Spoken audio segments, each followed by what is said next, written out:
Phil, 3-0 up in the second half and Cheshire down to 10 men. It looks as if all the hard work had been done, but as it turned out, there was a fair bit more work to be done before we got over the line, wasn't there? Well, we just spoke to the lads. Obviously, it looks really poor, doesn't it, being 3-0 up against 10 men and then allowing them back into the game. But we are playing the best teams in the league. That's why we're in this position in the playoffs. So I'll take the positives as we always do. To be 3-0 up in absolute cruise control, then for the game to swing the way that it did, whether they had 10 men or not, it did in their favour, and the character they showed to come back into it. But for us, the resilience that our players showed today just shows what it takes to go up in this league. So hopefully we can learn from that.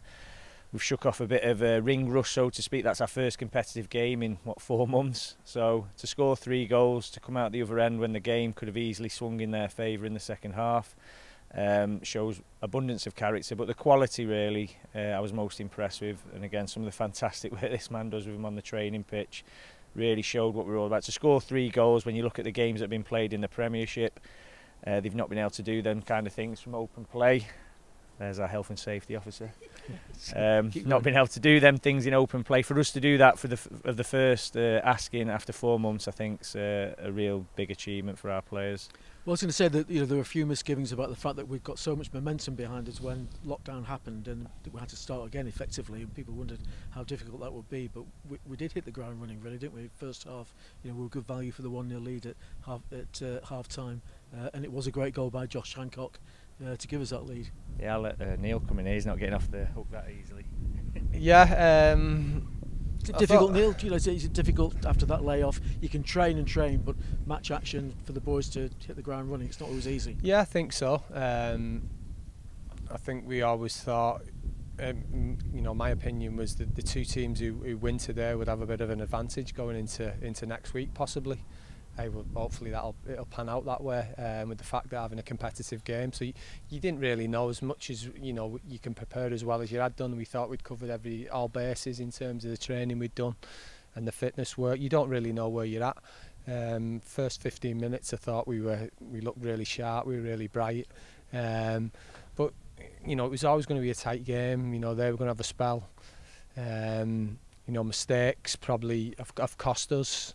You look at all the other games that have been played, Premier League, Championship, mistakes are costing teams. We got in a comfortable position, and then a couple of cheap mistakes in terms of turning possession over has resulted in us conceding and making more a game of it. Like, you get 3-0 up against 10 men, should be really comfortable. So from that point of view, that was disappointing. But like Phil said, the games are going to be tight. We know what Chester are about. They're going to stick it on us. They showed good character. So credit to our lads for seeing it through, because the momentum had swung seriously in their favour at that point.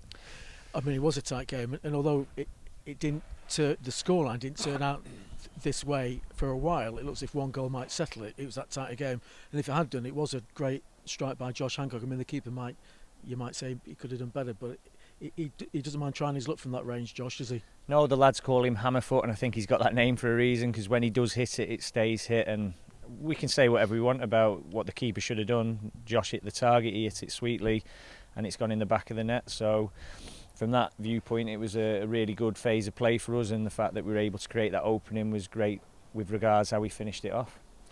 Second half, obviously a big talking point and a key moment, Phil, the penalty. Firstly, what did you think of did it strike you straight away it was a penalty, and do you think a straight red card was right, or maybe a bit harsh? Yeah, 100%. I mean, it's going to, because JJ, it's a controversial decision, isn't it? Obviously, in playing here previously, I would have maybe loved to have seen him get back in our box as much as he did for them today, but shows why it's probably not a good idea that he did. But all joking aside, he worked really hard, and I never want to see anyone get sent off, particularly a lad who's played here previously. But he was the last man, he pushed him in the back, and for me it was a penalty and a sending off. I didn't even flinch to think about it, never mind that it was JJ. So he's very unfortunate, because I thought he had a really good game for them today. I mean, we're not always been on the right side of refereeing decisions, but do you think overall over the 90 minutes the fellow in charge today, I thought, had a good game? It was very tough for him, and I'm sure they'll feel aggrieved on certain things, and we certainly do on other things, but that's football. That's People are complaining about VAR, aren't it being too exact and too precise. People are going to make mistakes, and he probably did for both teams. But I felt he was really strong as well, because it was a physical game. There was niggle in it. We both know each other really well, both sets of teams, both sets of players, management. It gets heated because it's a bit personal, but after, everyone respects each other and just cracks on with it. So I felt he was the right man for the job, and he did a good job for both teams. He wasn't card happy, even though he did send JJ off. It was a physical game. There was lots of physicalities on the pitch that other referees probably would have given yellow cards for both teams. So when you've got kind of a local derby like that, you need a strong referee. And again, I'm sure they'll feel aggrieved on certain things and probably disagree with what I'm saying, but when you lose, you feel that way, don't you? Of course, there was another sending off as well with Anthony Johnson. Does that just show how sort of high passions are running in the course of a game like this? Whereas nobody in the ground, but no, it's a derby and there's so much at stake, isn't there? Hey, look, we just pay attention to what's going out on the pitch. Try not to get involved with what's going on the sideline. Probably a point from me might have been the fourth official could maybe be a bit more stricter in terms of keeping people off the pitch, like he was with us, but he didn't seem to want to do that with them. But that's his reason. Elliot Jarrell, cool as ever for the penalty spot, and he's got a happy knack of scoring goals, hasn't he? He perhaps wasn't that involved overall today, but nevertheless, 2 goals, and the third one was a... I think that's what he does, doesn't he? Scores goals at important moments. He steps up to take the penalty. He's never in doubt. Yeah, fair enough. He's bobbled the third one in, but he stuck it right in the corner. So that's good enough. Just speaking to him then on the way out, I think it's 7 in 6 he scored now, so really important goals. And I don't think he's even, he's not started all those games anyway. Some of those he's come off the bench, so it's some record since he's come in here. Incredible. Yeah, I mean that first goal of Chester's obviously seemed to put a spring in their step, and we're getting a bit concerned then. Were you concerned, or did you think we're always got enough to see the game out, Phil? Yeah, I mean, that's one thing we've been really pleased about, and I think that's why we made the playoffs again. The way that we've developed defensively, we've got that resilience. We play week in, week out against teams that put it on us. And again, listen, Chester played some good stuff today, so we're not saying they just bombarded the box, but in the end they did, because they had 10 men and they were getting joy from that. So we defended that really well. Obviously the mistakes cost us in terms of, I think Jake's played a blind pass and Hanks has lost possession where he doesn't normally lose it, but is that a little bit of ring rust, a little bit of fatigue that's come in that sort of put us in them positions when we were very comfortable. And when we go against 10 men, that's one thing I think we'd like to think we could see through much better with the way that we play. We work very hard about being an in-possession team. And that's really disappointing. In fact, we couldn't regain control, but full credit to Chester, because again they showed lots of resilience, lots of character, but unfortunately they couldn't quite get over the line, and we managed to come out on top today. I mean, normally at this point you'd have a word for the fans and the great support. Obviously that's not quite appropriate today with nobody inside the ground, but nevertheless they played a part in a way, haven't they? You were asked about this in the previous stuff for the game, that your preparation's been so thorough and I imagine so key, and a lot of that's been down to the money raised by supporters at the various appeals that we've staged on. Yeah, I think I've said that on a number of occasions. The fans here show a real sense of community. They get behind us on everything we do. I'd like to think the teams that myself and Neil are able to put out give them something to be proud of and a reason to want to do that as well.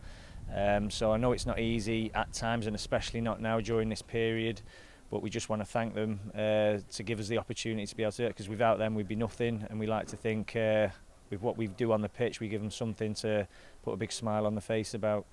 Because the preparation was important, I guess, and having a bit of a head start. Neil working with the players, which again relates to the supporters. The money raised meant that we could commit early to paying meeting the costs of being in the playoffs. Look, it's been a massive effort from them in terms of the fundraising, the money that has been generated. We know how much the testing was to cost.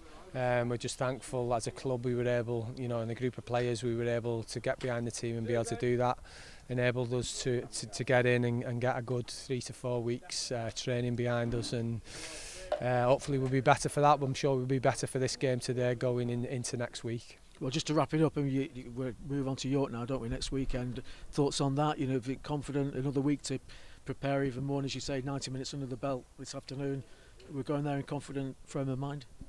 Definitely. Record's been good against them, totally different opposition, totally different probably shape in terms of what they play. A lot of experienced players there, you know, experienced management staff. It's always been a good game up there against them. Nice place to go and play.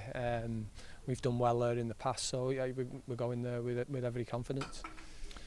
Phil, yeah, so, echo those sentiments? Yeah, definitely. I mean, we've got a good record, haven't we? So we're looking forward to the game. And if we would have been in this position at the start of the season where we had to win 3 games to go up, we would have took it, wouldn't we? So that's one out of the way. Hopefully we can tackle the next 2. Smashing, thank you, gentlemen. That's the thoughts then of manager Phil Parkinson and assistant manager Neil Sorvel on the end of it. What's been an eventful afternoon that's finished with a richly deserved win for Altrincham by 3 goals to 2. I'm not wearing a hat.